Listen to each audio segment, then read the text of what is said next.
Welcome to This Week in Real Estate with Jonathan Harmon and Bryan Nale. Your local experts on all things real estate in Middle Tennessee. Listen in as they discuss the current state of the market, the latest trends, and have a little fun while doing it. We do want to say the opinions voiced on this podcast are for general information only and not intended to provide specific advice or recommendations for any individuals. All right, everybody, welcome back to This Week in Real Estate with your guys, Jonathan Harmon and Bryan Nale, where we're bringing all the holiday cheer this year. That was just off the top. Sorry. Holiday cheer this year? Yeah. Hooray! Merry Christmas! Spear fingers! Jazz hands! This is our special Christmas edition. I hope everybody's watching because you're not going to get This Week in Real Estate for 2 weeks. And what have you done? I was going to ask you and Trent if we want to try to record a different day next week or the weekend between Christmas and New Year's. I'm down. Maybe. Let's look at some schedules. To be tuned. This might be the last one of 2025. Tuesday would be my only day, I think. Of next week. And I'm out the whole next week. I could probably do Tuesday next week. Let's do scheduling live on air. Yeah. This is what people watch for. Yeah. Bryan finishing a text and us scheduling next week's episode. So Bryan, you don't have the picture pulled up. Can we effectively communicate the picture? Yeah, I think so. Okay. This is a bonus. It has nothing to do with real estate, but every generation had its blue dog. Yeah. All right. This is fascinating, by the way. Every generation had its blue dog. So you think about the baby boomers, right? They had Huckleberry Hound. Huckleberry Hound. Yep. Blue dog. Yep. I get out of sorts and stuff, but like your millennials, they had Blue's Clues. Blue's Clues. Yep. More recently, there's Bluey. Yeah. All blue dogs. Right. But you left out Gen X, buddy. Oh, that's and Xennials. They're like Gen X and Xennials that's us, by the way. Have Snoop Dogg in his crypt outfit stand up on a roof. Blue dogs. I'm wearing blue. I love it. Up top, don't leave me hanging here. Okay, thank you. That's fantastic. Yep.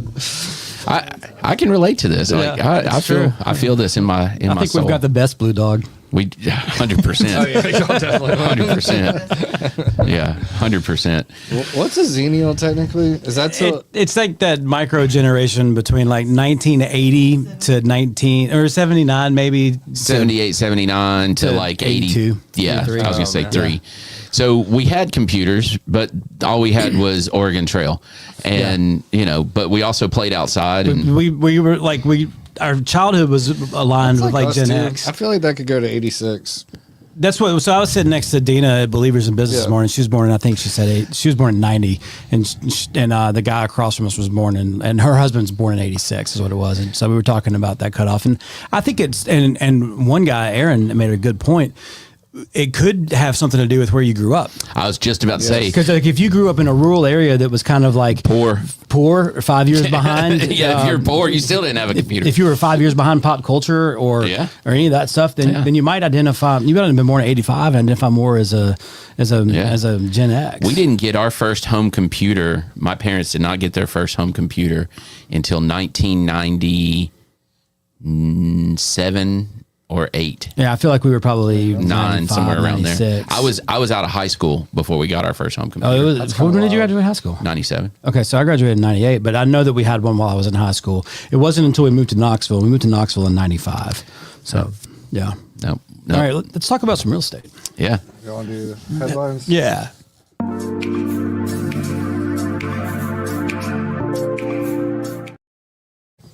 Back to us. So, President Trump addressed the nation last night.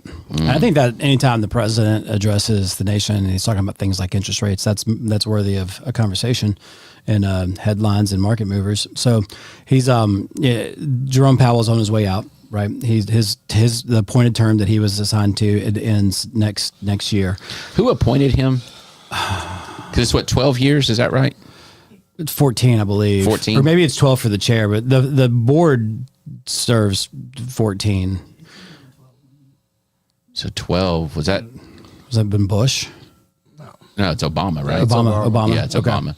So I'll say this, and this is controversial. I think he has done a good job of navigating the market the last 2 or 3 years. I think the one thing he would probably like a do-over on was he would have liked to have started raising rates in 2021, but because of the extra variants of COVID and just the uncertainty that was coming out, he kept rates and he encouraged the board to keep rates lower longer. And he should have started a little earlier. And that's armchair quarterback. That's armchair hindsight. quarterbacking, and we didn't know. It's easy to look back and think COVID was we had an overreaction to it, but the reality is, it could be that sheltering in place did slow that curve. I was going to say, did our overreaction make it look like an overreaction? Because if you look at where they didn't have as much time to prepare, like over in Europe, and it just ravaged through their country.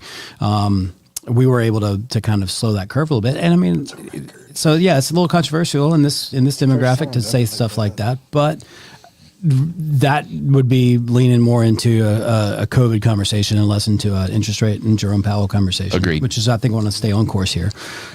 So he's on his way out, and President Trump is going to get to appoint the next Fed chair. And he addresses the nation last night and says that the next Fed chair is going to be in favor of lower rates, much lower rates than what we have seen here recently. And I think that's interesting to me because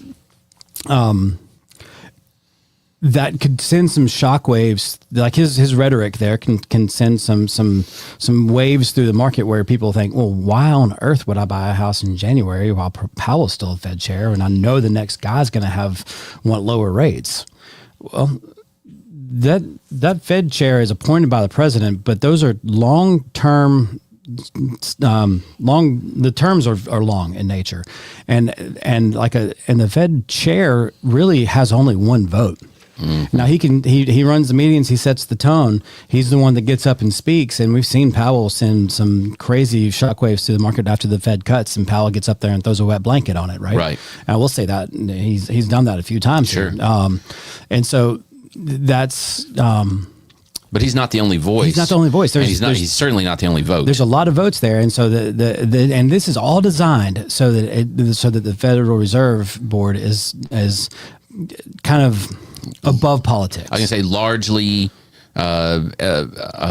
anti party. But what's the word I'm looking for? It's bipartisan. Bipartisan. Thank you. And so and that's even anti-partisan. I would go that far. They have a mandate to steer the economy, and they're going to. That's going to be their first role, right? And so whoever the chair is, I don't want people to sit here and think, oh well, next year we're guaranteed to have lower rates because Trump's going to put his guy in. Well, but the reality is we were already looking. I mean, it's not like if somebody comes in and says we should have lower rates, that's not new. That's not a the Fed development. The Fed's cut rates the last 3 times they've met this year. We're already going towards that direction. Yes. So to say that Powell's been Trump has just made a scapegoat, if you will, out of Powell because it doesn't align with what his campaign promise was lower rates immediately. Well, we would have gotten to lower rates faster probably if we didn't have tariffs. Now, if you want to say tariffs are a good thing or a bad thing, we can have that conversation later. But the reality is those tariffs gave the Fed a difficult job of that dual mandate of protecting the economy, keeping rates where things are affordable, but not letting inflation run out of control. Yeah. And that's really probably ultimately the Fed's job is to balance, right? So what are all of our outside mitigating factors, and what are the things that we need to do to try to balance it and move responsibly in the right direction? And the reality is, y'all, if somebody came in and immediately demanded and was successful, and let's say and like in their first move got a 1 full percentage point drop, that would not be good for us. No, that would not be good. Would not be good. It would send the bond market and the bond market is such a staple of the economy, and if it's not stable, nothing can function properly. So that would not be good. So it has to be a responsible. Would not be good. And y'all, if you watch this show, you know that I'm not a huge fan of the way that the whole soft landing thing has been handled. I think it should have been started earlier, and I think it should have been a little more even. I think if you're going to do it, you need to do it. Yeah. And sometimes you got to hurt a little bit. Yeah. And so instead of this number, I think it should have been more like this. Yeah. And we should have just done it. Well, it could have been more like this, and then we could have bottomed out and started back up. Yeah. But either way, the reality is we are where we are. Yeah. We are going, in my opinion, in the right direction. And so your best bet is to stay the course. And if you want to manipulate it at all, maybe you accelerate it slightly. The other things that I think that and Trump's smart, right? He knows that he needs some quick turnaround in the economy to improve his likelihood of carrying the midterms, of the GOP's ability to carry the midterms. And so he needs some swift victories. And he only has 2 years to continue the party. Yeah. For the next candidate. Right. And so he's looking for some headlines. And so the other things, some wins. The other things that you've heard lauded out there, or recently, and we've talked about this one, is the 50-year mortgage. And another one that I'm hearing now is this idea of portable mortgages, which you got to peel these things back, and you can't just say, well, yeah, why shouldn't I be able to take my 2.5% rate on a 15-year mortgage over to my next household? There's a lot of reasons, but at the end of the day, one of the biggest is that what kind of imbalance does that create in the market, where you have a bunch of, half of the home buyers are able to play in a market where the blended rate might be 4%, when anyone else who is not who's a first-time home buyer is playing in a field where the rate's 6%. Or if you bought a house in 2015, in 2025 or in 2024, you're not going to benefit from a portable mortgage. Well, it totally eliminates the concept of a current market. Right. The market, as we call it, that you and I operate in is by the minute. Well, and when I say the imbalance that creates, what does it do? Well, that imbalance, it allows me, as somebody who's porting over a more affordable mortgage, to run the prices up on a house to outbid the first-time home buyers, people who aren't porting a mortgage over. So it allows me to move prices even higher. Mm-hmm. And if we're moving prices even higher in a world where we haven't been able to see that material rate drop, that's going to make homeownership even more unaffordable for a lot of families. Unattainable even. So all of these things that are being trotted out there to sell headlines, we talk about all the time, read past the headline, read past the rhetoric, and read past the attention grabbing, whatever that is, and think about the unintended consequences, think about the ramifications, think about, step back from your situation and think about it from the holistic good, if you will, and think about what these things might do. And those are the reasons why they probably won't happen.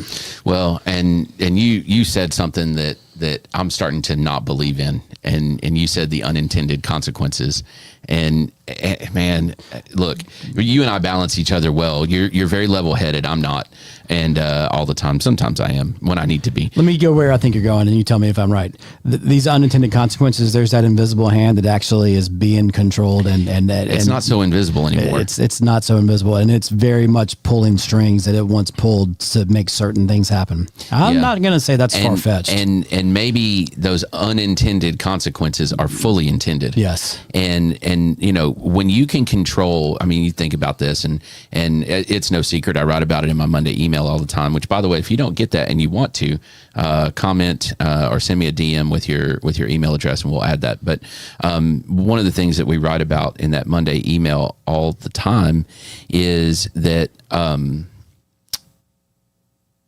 the I forgot how I was going to say this. The unintended consequences, I feel like you can control a populace when you can control their pocketbooks. And this is no secret. The situation that I'm in right now with my house, it's put a little bit of a strain on me that I have not really wanted to have happen. We're fine. We're praying for you. That's fine. Please do pray for me. We're praying for you. For I sure. absolutely for a lot of reasons, Jonathan. I need lots of prayers. But my point is, we're not hurting to the point where we're in trouble. Yeah. But the strain, what I'm not used to, some of that strain that's on me has affected decision making. Well, if you can do that across a populace, right? You make prices of milk go up or whatever, and all of these different things, you're going to be able to herd a population in directions based on, I'm going to call it desperation decisions, right? And look, I know some of you out there are in situations where, you know, the price of milk goes up by $1 a gallon. That does create a desperation situation. All of a sudden, you're not drinking milk. Yeah, and I'm using the price of milk just because it's easy to relate to. It could be anything. It could be car insurance. The fact of the matter is, it's not just milk; it's all groceries. That's it. Yeah. So if that stuff happens, it does affect your desperation, and that opens the doors for people to deliver these headlines that deliver hope of some sort, right? And you might have to hold your nose to grasp that hope. Yeah. Right. Trust me, I have been there. Yeah. Right. I want to have this hope. I want to believe in what you're saying, but my God, it stinks. Yeah. You know, and I mean, let's just face it, y'all. That's how populations get leaders that should never have been leaders. So all of these things, there's a lot to unpack there. And I think we should have that show next week to get into that stuff. But, all of these things that are being talked about, when reality is what could really help a lot of families is, and this is inflationary, but if we could figure out a way to increase wages and without having, you know, to me, that's the balance. And what the Fed is supposed to be able to accomplish, or at least set out to accomplish, is to, you know, let's see some wage growth. Let's see less of the top 1% of the 1% hoarding so much cash and capital. And we know how. But you Brian. know, I'm not saying trickle down economics is the answer, because that's been studied tremendously. But you know, the households need some relief, and they don't need the government to send them a check for nothing. They need jobs. They need high paying jobs. You know, they don't even need high paying jobs. No, they need They need jobs that are commensurate with inflation. They need jobs. Like when we look at the employment reports, if unemployment is low, but it's because we have so many people working, you know, in 3 minimum jobs wage jobs and working multiple jobs, when, you know, that's not the answer. Right. That when you've got companies that are hoarding record profits and pulling in record profit stuff, and capitalism, right, is the best engine out there, and I believe that. But unbridled capitalism can be dangerous, and it's what led to us having labor unions. And sure. and I've never thought I would say that we need to go back to having unions. But man, I could see a future where we do. Yeah. And I want to qualify what I was saying. It's not about just there's so many talking points, and there's so much like we need to have high paying jobs. No, it's not that we need to have high paying jobs, because to me that's the same thing as aspiring to be an NBA player. Right. Do you know what I'm saying? Yeah. What we need is that jobs should be commensurate with inflation. So as inflation does this, right, and jobs do this, that's a problem. As inflation do this and jobs, you know, what somebody's making working at a factory or a Walmart or a McDonald's or out on an electrical line, and their salary stays the same while inflation's going up. Well, that creates. And forever in the hourly jobs that I had younger in life, you know, you'd have a cost of living adjustment, and it would be 2-3% every year. Well, if inflation is 10, you didn't get a cost of living adjustment. Yeah. You got to drop in the bucket. Yeah, you lost money. Yeah. We need to wrap it up. Yeah. I know. Bring it in for a landing. Missy's over here. She's wearing her shoulder out, trying to be like, let's go. Gotta get to a commercial break. Let's go. All right, let's do This Is Real. Oh boy. Okay.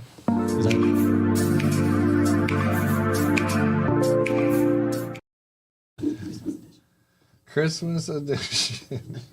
That's great.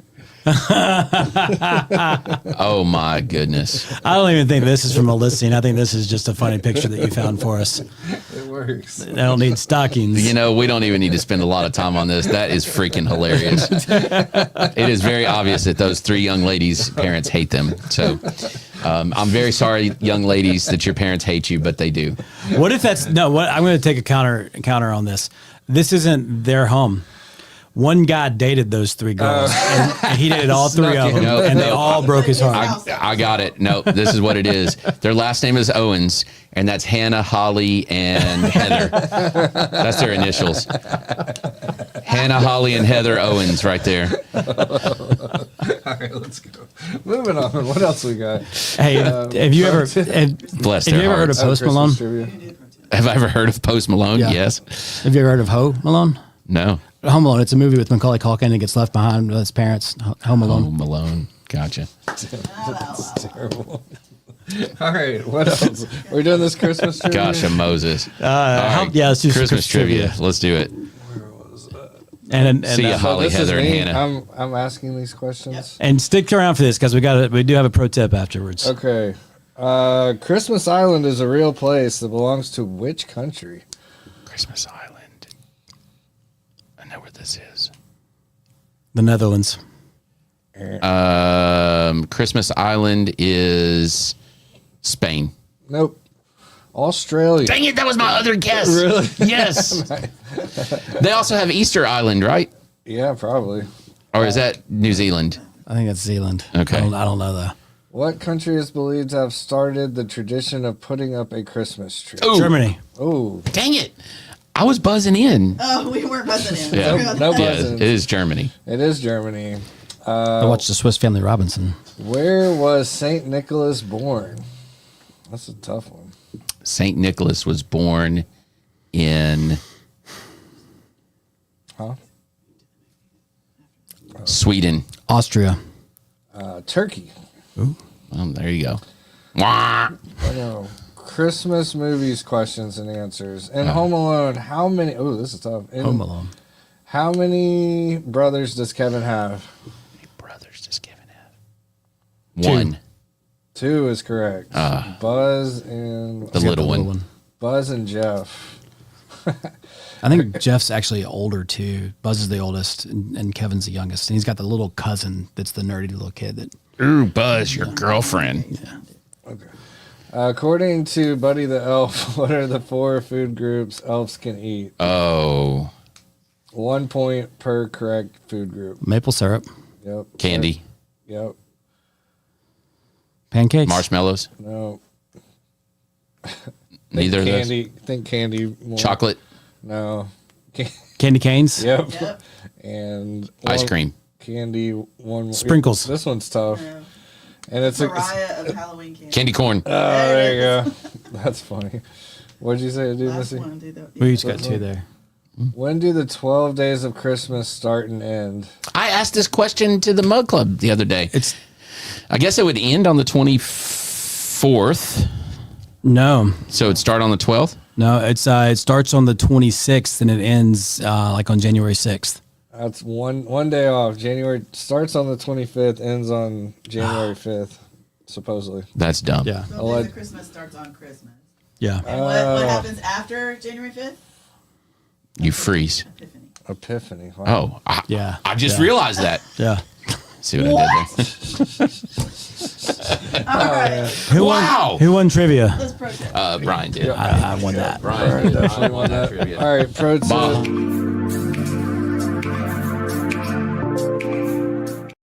We do now, yes, sir. What is the image? All right, look, this is a upgraded pro tips. Let's go. All right, so we don't see it on our screen here, but it should be on the computer screen or your cell phone if you're watching from home.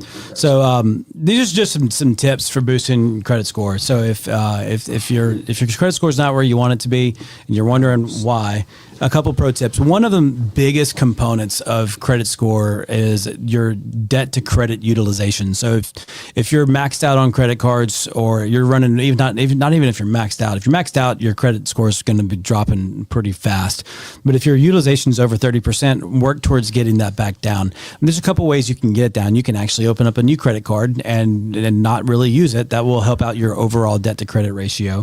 But even there, if you've got 3 credit cards with a $5,000 limit and no balance on them, but you've got one that's close to the limit, that you might want to work on getting that. You want to work on getting that one down. I've seen people who've had credit scores in the mid 500s jump to over 700 when they got their debt to credit ratio right, because there was no late payments.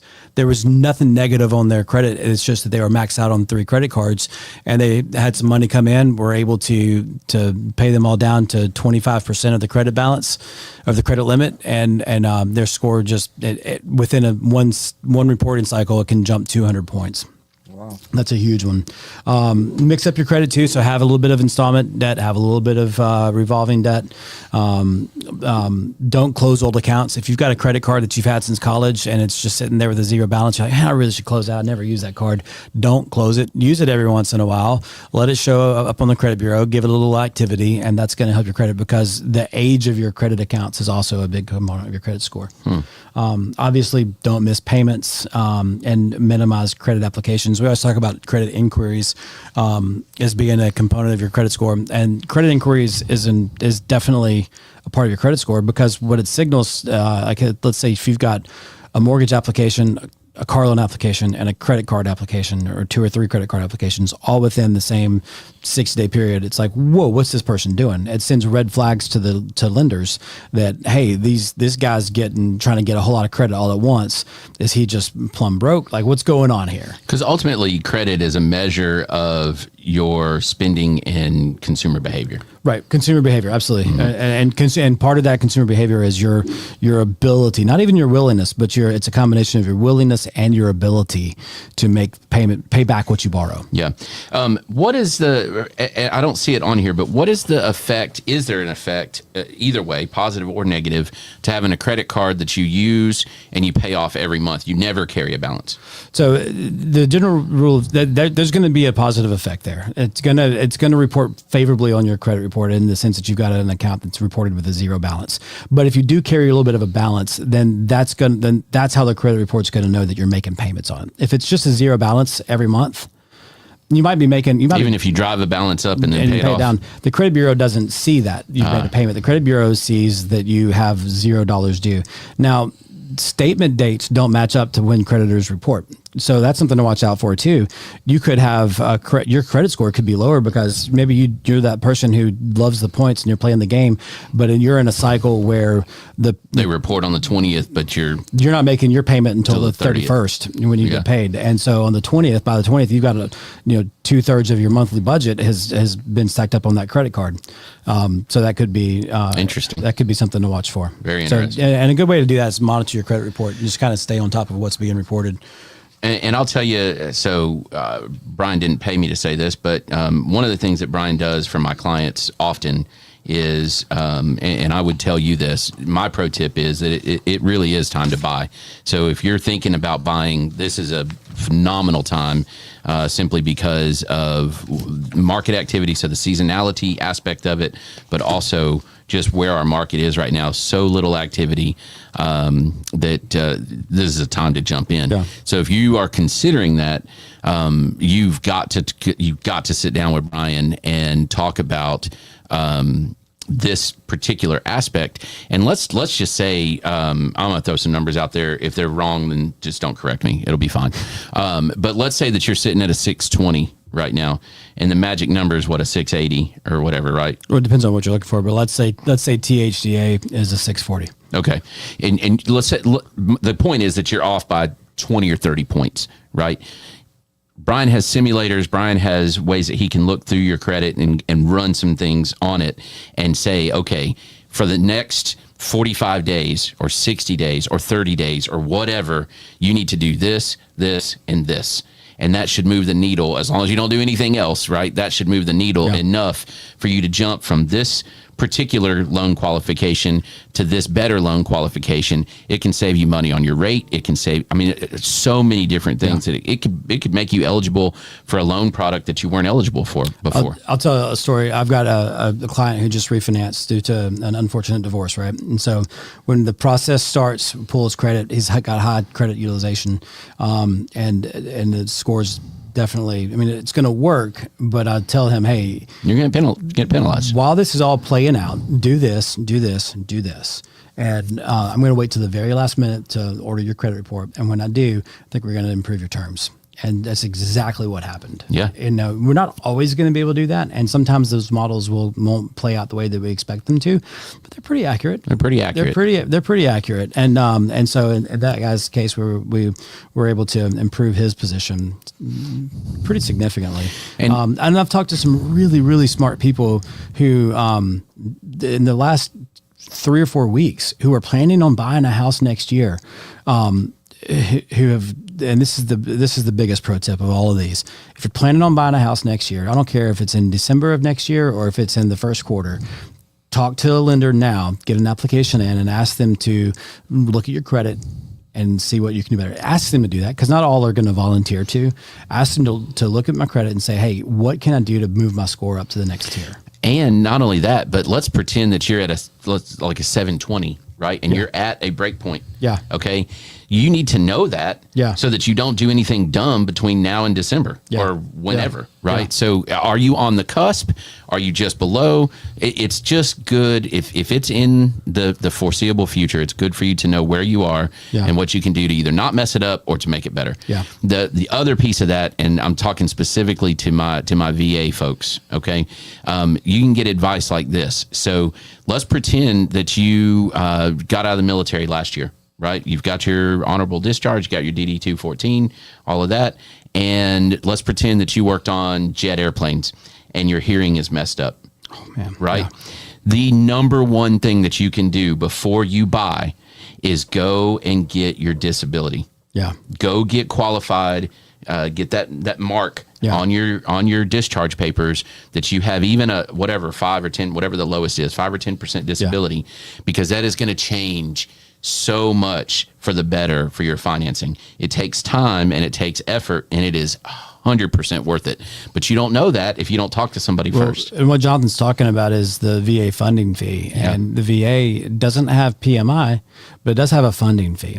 And so most people finance it into their loan. And it's added to your loan amount. So let's just say you're getting a mortgage for $600,000 and your purchase price is $600,000. Well, you're going to have a loan. Your mortgage is likely going to be $615,000 because you're going to have financed the funding fee, and the VA will allow you to do that. But you talk about equity, right? And you're starting out negative. And now I'm not saying don't do VA if you're disabled, because it's a wonderful program. It's better than not buying, right? For sure. And VA does have great interest rates. So, but man, if you can get that, I mean, it's going to give you a little bit of money too, right? And then because if you're even at that 5% rating, you're going to get a little bit of a check each month, and then it's going to save you thousands of dollars in funding fee. Yeah, and I'm talking directly to my veteran friends. I have very good friends that have explained this mindset to me because I'm not a veteran. You going and getting that declaration of even a small disability does not take anything from anybody else. Yeah. So just because your disability doesn't make you not functional, okay, that's not what we're talking about. Right. If in your service you have somehow ruined some part of your body, some part of your functionality, you are entitled to that. You've earned it. You've earned it. And we want you to get it. As the non-veteran community who pay taxes, we want you to. It does not take from somebody else that needs it, quote unquote, more than you do. Yeah. Okay. And that's a mindset that is a mistake. Yeah. Powerful stuff. All right. Good stuff. Hey, you know what? I don't know when we're going to do a show next week, but I want everybody to know Christmas Eve, we have a super, super fun event here at Cedar Glade. It's the Procrastinators Craft Fair. It's from 5 to 8. I think we're up to 11 or 12 vendors that are coming in, selling all kinds of stuff, everything from cakes and pastries to plants to Damascus steel knives to home decor. I don't even remember now. There's a whole bunch of cool stuff. Books, vintage books, all kinds of stuff like that. Is Heart of Vinyl going to be here? Heart of Vinyl is not. Unfortunately, Justin had a prior engagement. Yeah. But it's going to be awesome. Caricatures. Oh, cool. I mean, it's going to be super fun. Yeah. And if you do wait to the last minute, guilty. It is way better than raiding Walgreens for those last minute gifts. Absolutely. Good stuff. Good show. That's on Christmas Eve. Did I say that? Yes. Okay. All right. Right. Cheers. Merry Trent. Christmas, cheers. Love you, man. Love y'all. Appreciate you both very much. Same. All right. We out.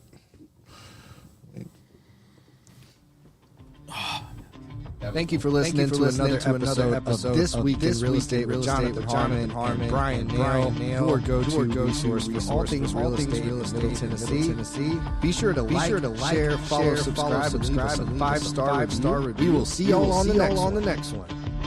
Now for the nitty-gritty. Primus Mortgage Company is a subsidiary of Primus Bank, the member FDIC, Primus Mortgage NMLS number 1894879, PK number 1042893, ML number 1894879. As always, all loans are subject to credit approval and product guide on equal housing lender.